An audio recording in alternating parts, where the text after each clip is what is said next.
कुल मिला के मैं बेनती करा, गुरु नानक ने एक मिशन चलाया, जिन्हें सिक्खी धारण करनी हुंदी ना गुरु नानक दा सिख बनना हुंदा है, उस वेले भी उन्हें अमृत पियाया जाता सी। मेरे वीरो, उस वेले भी उन्हें अमृत दिता जाता से। ये मत सोचिए भी केवल बाजां वाले ने 1699 की विसाखी नूं 1756 नूं अमृत बख्शिया है। नहीं, मर्यादा एक वक्री स्थापित की है। जेड़ी अमृत की मर्यादा तो गुरु नानक साहब तो चली आउंदी है। सारे सियाणे बैठे हो, पढ़े लिखे वीर हो। भाई गुरदास साहब नूं जिन्हां ने पढ़िया उन्होंने जरूर बचन याद होणगे। सुनी पुकार दातार प्रभ, गुर नानक जग माहे पठाया।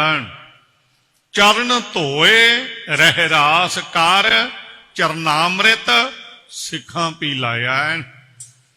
चरण पौल दे के सिख सजदे सी। सज्जे चरण का अंगूठा जल च पाया जाता सी। वो सिख छकदे सी ते गुरु के सिख बनते, सिक्खी कमाउंदे सन। उन्होंने चरनामृत किया जाता से। ये मर्यादा जी मैं कह लवां भी 9 पातशाहियां तक तो चलती रही। 24 साल गुरु गोबिंद सिंह साहब के समय विच भी चलते रहे। धन गुरु अंगद साहब गुरु नानक साहब का दूसरा स्वरूप है। उन्हां गरीब नवाज सच्चे पातशाह जी सिक्खी धारण कीते, ये मर्यादा नूं अपनाया। सतगुरु ने बचन गुरबाणी विच कहे, रोस ना कीजै, गुरु नानक साहब दे बोल ने, रोस ना कीजै अमृत पीजै, रहन नहीं संसारे।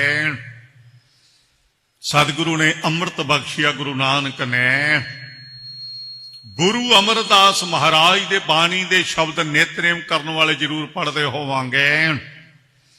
सिख दी जिंदगी दी घाड़त एक शब्द विच ही कढ़ी हुई है। सतगुरु ने एक एक शब्द भी गुरु ग्रंथ साहब का किते हिरदे च वस जावे ना, एक शब्द हर मन बस नानक होत निहाल। नहीं मनना ते गल वखरी है। एक शब्द भी साडे हिरदे च वस जावे। आनंद साहब का पाठ भागां वाले करते होवांगे, 5 बाणियां चों 5वीं बाणी है। सतगुरु अमरदास महाराज का बख्शिया उपदेश है। इक्के शब्द विच सिख दी जिंदगी दी कहाड़त घड़ी हुई दाते ने सानू हुक्म कीता। 2 ही वड्डियां भारी गल्लां ने, एक बाणी एक बाणा है। 2 दातां सतगुरु ने बख्शियां, बाणी दी दात, बाणे दी दात है। सानू पकीजा तौर ते गुरु अमरदास ने हुक्म किया, रोज भागां वाले पढ़ते हैं, आवहो सिख सतगुरु के प्यारे हो, गावहो सच्ची बाणी। बाणी तां गावहो गुरु केरी, बाणियां सिर बाणी। जिनको नदर कर्म होवे, हिरदय तिना समाने। ये गुरु अमरदास का पहला हुक्म है भी आ गुरु क्या सिखा, गुरु की बाणी पढ़, गुरु के शब्द नाल जोड़े। सतगुरु ने बचन ये भी कहे, बिन नावे जग कमला फिरै। धन गुरु नानक साहब ने भी शब्द वरतिया सी, शब्द गुर पीरा गहर गंभीरा, बिन शब्द है जग बौरानंद। सतगुरु अमरदास महाराज ने कहा, आ गुरु के सिखो, आओ पढ़ो गुरु की बाणी। सानू होर हदायत की भी सतगुरु बिना होर कच्ची है बाणी। बाणी तो कच्ची, सतगुरु बाजों होर कच्ची बाणी। कहिंदे कच्चे, सुनते कच्चे, कच्ची आख वखाणी, कच्चियां पिलां दियां स्टोरियां ना पढ़िया करो। आओ गुरु के प्यारियो, गुरु की बाणी पढ़ो ते ये बाणियां सिर बाणी है। हुण ये पहली हदायत गुरु ने की भी गुरु की बाणी सिख ने पढ़नी है। दूजी जिहड़ी चौथी तुक मैं बेनती करनी है शब्द दे, ਉਹਦੇ ਵਿੱਚ ਅਗਲੀ ਤੁਕ ਵਿੱਚ ਕਿਹਾ ਪੀਵਹੁ ਅੰਮ੍ਰਿਤ ਸਦਾ ਰਹੋ ਹਾਰੇ ਰੰਗ ਜਪਿਓ ਸਾਰਿੰਗ ਪਾਣੀ ਕਹੈ ਨਾਨਕ ਸਦਾ ਗਾਵਹੁ ਇਹ ਸੱਚੀ ਬਾਣੀ। ਛਕੋ ਗੁਰੂ का ਅੰਮ੍ਰਿਤ ਪੜੋ ਗੁਰੂ की ਬਾਣੀ। ਇਹ ਗੁਰਮਤਿ ਦਾ ਸਿਧਾਂਤ ਹੈ। ਇੱਕ ਗੱਲ ਯਾਦ ਰੱਖਿਓ, ਗੁਰੂ ਨਾਨਕ ਸਾਹਿਬ ਦੇ 10 ਗੁਰੂ ਸਾਹਿਬਾਨਾਂ ਦਾ ਇੱਕੋ ਹੀ ਮਿਸ਼ਨ, ਜੋਤ ਓਹਾ ਜੁਗਤ ਸਾਏ ਸਹਿਕਾਇਆਂ ਫੇਰ ਪਲਟੀਐ। ਇਹ ਨਹੀਂ ਵੀ ਗੁਰੂ ਨਾਨਕ ਦਾ ਫਲਸਫਾ ਵੱਖਰਾ ਹੋਵੇ, ਦੂਜੇ ਸਤਿਗੁਰਾਂ ਦਾ ਵੱਖਰਾ ਤੇ ਤੀਜਿਆਂ ਦਾ ਵੱਖਰਾ ਹੈ। ਇੱਕੋ ਹੀ ਜੋਤ, ਜੋਤ ਰੂਪ ਹਰਿ ਆਪ ਗੁਰੂ ਨਾਨਕ ਕਹਾਇਓ ਤਾਤੇ ਅੰਗਦ ਭਇਓ ਤਤ ਸਿਉ ਤਤ ਮਿਲਾਇਓ। ਉਹੀ ਜੋਤ ਰੂਪ ਸਤਿਗੁਰੂ ਗੁਰੂ ਅੰਗਦ ਸਾਹਿਬ ਗੁਰੂ ਅਮਰਦਾਸ ਹੈ। ਗੁਰੂ ਰਾਮਦਾਸ ਦਾ ਬਚਨ ਕਈ ਵਾਰ ਆਪਾਂ ਆਮ ਸੁਣਦੇ ਹਾਂ, ਗੁਰੂ ਕੇ ਪਿਆਰਿਓ। ਉਦੋਂ ਬਚਨ ਸਤਿਗੁਰੂ ਨੇ ਗੁਰਬਾਣੀ ਚ ਫਰਮਾਇਆ, ਗੁਰੂ ਗ੍ਰੰਥ ਸਾਹਿਬ ਦਾ ਪਾਵਨ ਸਰੂਪ ਤਿਆਰ ਨਹੀਂ ਹੋਇਆ, ਪੰਜਵੇਂ ਪਾਤਸ਼ਾਹ ਨੇ ਕਰਨਾ ਹੈ। ਕੁੱਲ ਮਿਲਾ ਕੇ ਮੈਂ ਬੇਨਤੀ ਕਰਾਂ, ਗੁਰੂ ਨਾਨਕ ਨੇ ਇੱਕ ਮਿਸ਼ਨ ਚਲਾਇਆ। ਜਿਹਨੇ ਸਿੱਖੀ ਧਾਰਨ ਕਰਨੀ ਹੁੰਦੀ ਨਾ, ਗੁਰੂ ਨਾਨਕ ਦਾ ਸਿੱਖ ਬਣਨਾ ਹੁੰਦਾ ਹੈ, ਉਸ ਵੇਲੇ ਵੀ ਉਹਨੂੰ ਅੰਮ੍ਰਿਤ ਪਿਆਇਆ ਜਾਂਦਾ ਸੀ ਮੇਰੇ ਵੀਰੋ। ਉਸ ਵੇਲੇ ਵੀ ਉਹਨੂੰ ਅੰਮ੍ਰਿਤ ਦਿੱਤਾ ਜਾਂਦਾ ਸੀ। ਇਹ ਮਤ ਸੋਚੀਏ ਵੀ ਕੇਵਲ ਬਾਜਾਂ ਵਾਲੇ ਨੇ 1699 ਦੀ ਵਿਸਾਖੀ ਨੂੰ 1756 ਨੂੰ ਅੰਮ੍ਰਿਤ ਬਖਸ਼ਿਆ ਹੈ। ਨਹੀਂ, ਮਰਿਆਦਾ ਇੱਕ ਵੱਖਰੀ ਸਥਾਪਿਤ ਕੀਤੀ ਹੈ। ਜਿਹੜੀ ਅੰਮ੍ਰਿਤ ਦੀ ਮਰਿਆਦਾ ਤਾਂ ਗੁਰੂ ਨਾਨਕ ਸਾਹਿਬ ਤੋਂ ਹੀ ਚੱਲੀ ਆਉਂਦੀ ਹੈ। ਸਾਰੇ ਸਿਆਣੇ ਬੈਠਿਓ, ਪੜ੍ਹੇ ਲਿਖੇ ਵੀਰੋ, ਭਾਈ ਗੁਰਦਾਸ ਸਾਹਿਬ ਨੂੰ ਜਿਨ੍ਹਾਂ ਨੇ ਪੜ੍ਹਿਆ ਉਹਨਾਂ ਨੂੰ ਜ਼ਰੂਰ ਬਚਨ ਯਾਦ ਹੋਣਗੇ। ਸੁਣੀ ਪੁਕਾਰ ਦਾਤਾਰ ਪ੍ਰਭ ਗੁਰ ਨਾਨਕ ਜਗ ਮਾਹੇ ਪਠਾਇਆ। ਚਰਨ ਧੋਏ ਰਹਿ ਰਾਸ ਕਰ ਚਰਨਾਮ੍ਰਿਤ ਸਿੱਖਾਂ ਪੀ ਲਾਇਆ। ਚਰਨ ਪੌਲ ਦੇ ਕੇ ਸਿੱਖ ਸਜਦੇ ਸੀ। ਸੱਜੇ ਚਰਨ ਦਾ ਅੰਗੂਠਾ ਜਲ ਚ ਪਾਇਆ ਜਾਂਦਾ ਸੀ, ਉਹ ਸਿੱਖ ਛਕਦੇ ਸੀ ਤੇ ਗੁਰੂ ਕੇ ਸਿੱਖ ਬਣਦੇ, ਸਿੱਖੀ ਕਮਾਉਂਦੇ ਸਨ। ਉਹਨੂੰ ਚਰਨਾਮ੍ਰਿਤ ਕਿਹਾ ਜਾਂਦਾ ਸੀ। ਇਹ ਮਰਿਆਦਾ ਜੇ ਮੈਂ ਕਹਿ ਲਵਾਂ ਵੀ 9 ਪਾਤਸ਼ਾਹੀਆਂ ਤੱਕ ਤਾਂ ਚੱਲਦੀ ਰਹੀ। 24 ਸਾਲ ਗੁਰੂ ਗੋਬਿੰਦ ਸਿੰਘ ਸਾਹਿਬ ਦੇ ਸਮੇਂ ਵਿੱਚ ਵੀ ਚੱਲਦੇ ਰਹੇ।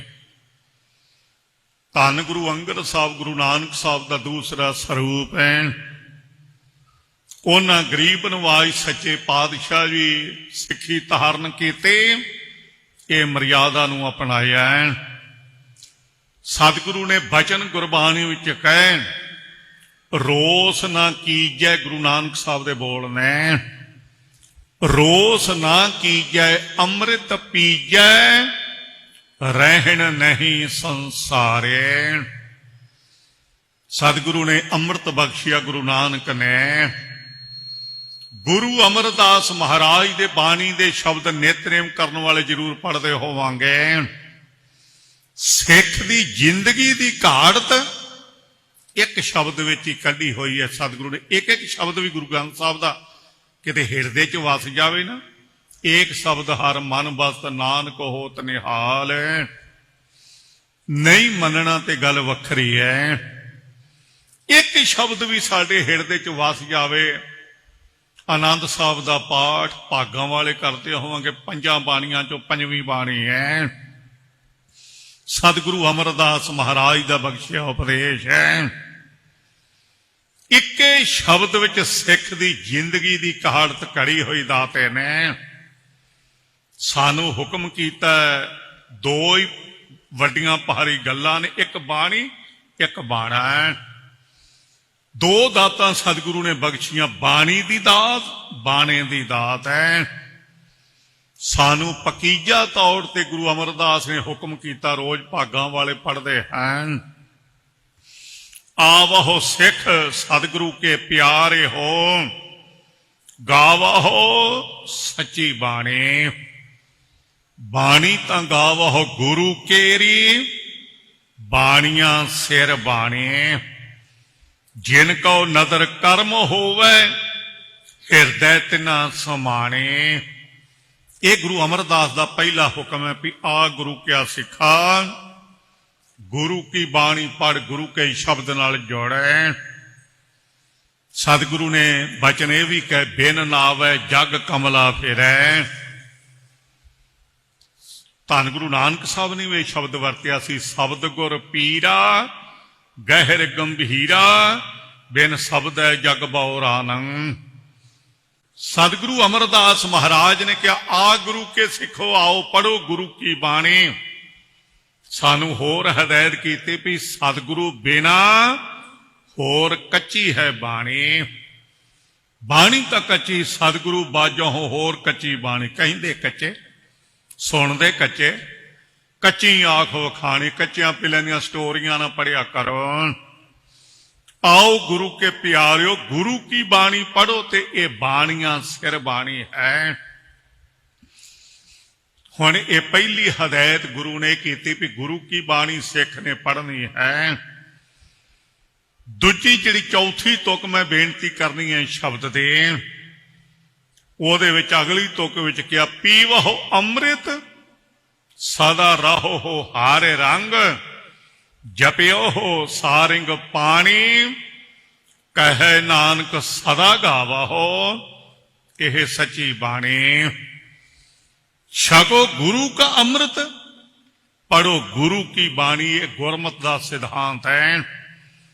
ਇੱਕ ਗੱਲ ਯਾਦ ਰੱਖਿਓ, ਗੁਰੂ ਨਾਨਕ ਸਾਹਿਬ ਦੇ 10 ਗੁਰੂ ਸਾਹਿਬਾਨਾਂ ਦਾ ਇੱਕੋ ਹੀ ਮਿਸ਼ਨ, ਜੋਤ ਓਹਾ ਜੁਗਤ ਸਾਏ, ਸਹਿਕਾਇਆਂ ਫੇਰ ਪਲਟਿਐ। ਇਹ ਨਹੀਂ ਵੀ ਗੁਰੂ ਨਾਨਕ ਦਾ ਫਲਸਫਾ ਵੱਖਰਾ ਹੋਵੇ, ਦੂਜੇ ਸਤਿਗੁਰਾਂ ਦਾ ਵੱਖਰਾ ਤੇ ਤੀਜਿਆਂ ਦਾ ਵੱਖਰਾ ਹੈ।